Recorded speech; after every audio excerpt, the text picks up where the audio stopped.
New day, new food mga Bashties. So nandito kami sa Ari Seafood sa Nana Station.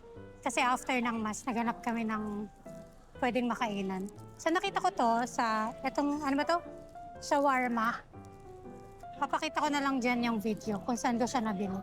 Habang naglalakad kami, nakita namin to. So parang natakam ako. Tinry na namin. And then dito kami kumain sa Ari Seafood. Dito sa Nana Station. Nasa Planchit pala kami. Galing kami ng Nana Station. So, ito yung, ano niya, ito yung restaurant. Cute. Try natin tong shawarma. Kasi ang daming Indiano na nakapila doon. Sana masarap. Beef pala to. Beef shawarma.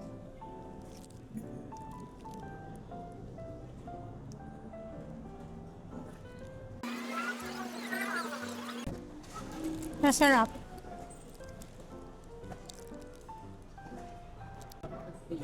Okay naman yung lasa. Hindi lang talaga ako mahilig sa shawarma kasi ang sanay ako na lasa ng shawarma dun sa Pilipinas. Pero masarap siya. Try natin yung chicken. Grilled chicken yung in-order ko dito.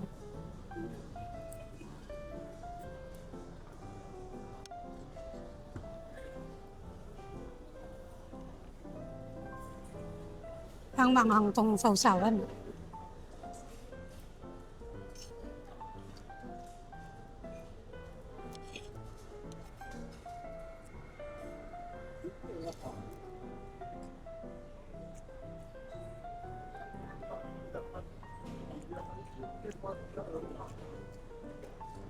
Okay naman, matamis-tamis yung lasa niya. Kailang tuyot? Hindi siya juicy, medyo tuyot siya.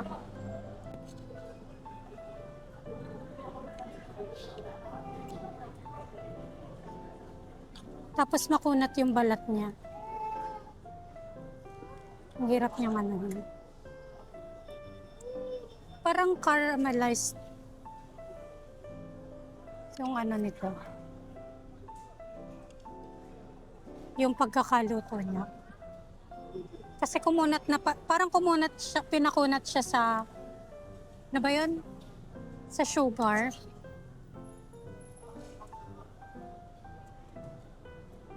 Masarap yung balat.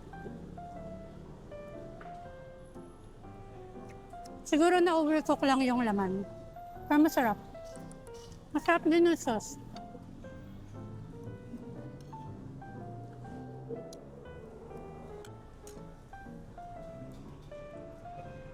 Umorder din kami ng spaghetti seafood.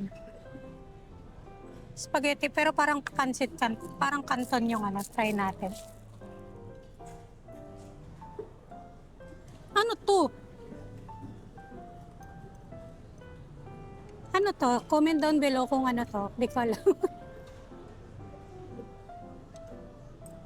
Bilog-bilog siya. Di ko alam kung anong tao. Parang pansit. Mabango.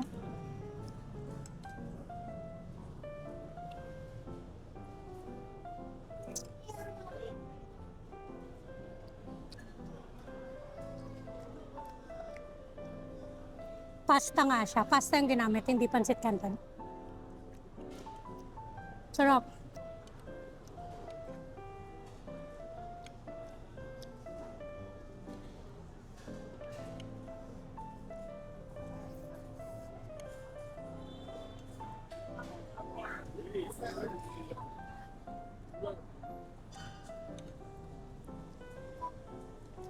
Good luck. Mangangati na naman mamaya.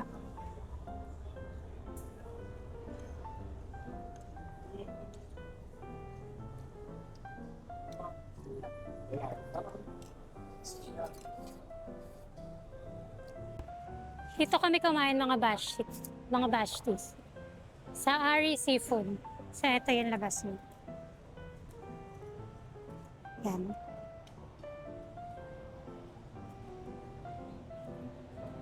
Malapit lang siya sa Planchit Station. tapat ng McDonald's. Ayan. Halos tapat ng McDonald's. Tabi ng Legacy Hotel. Ito. Ayan, Legacy Hotel. Masarap naman yung food nila. Yung ano lang, yung chicken medyo dry lang yung pagkakaluto. So, uwi na kami. Yun lang mga Bashties. Don't forget to like, share, and subscribe for more food trips. Bye!